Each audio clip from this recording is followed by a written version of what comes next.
বন্ধুরা, প্রকৃতির কি দৃশ্য দেখুন। এই দৃশ্য দেখে বিশ্বকবি রবীন্দ্রনাথ ঠাকুর একটা কবিতা বর্ণনা করেছেন। নির্মল তরুণ উষা শীতল সমীর, শিহরি শিহরি ওঠে শান্ত নদীনীর। এখনো নামিনি জলে রাজহাঁসগুলি, এখনো ছাড়িনি নৌকা সাদা পাল তুলি।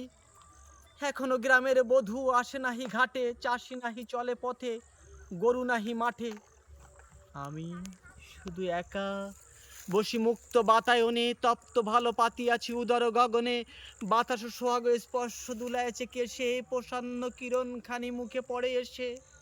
পাখিরও আনন্দ গান দশ দিকে হতে, দুলাইছে নীলাকাশ সমৃতের স্রোতে। ধন্য আমি হেরিতেছি আকাশের আলো, ধন্য আমি বাসিয়াছি জগতেরও ভালো। তো বন্ধুরা, একবার কমেন্ট করে জানাবেন প্রকৃতির এই সুন্দর অপরূপ সৌন্দর্য। ধন্যবাদ সবাইকে।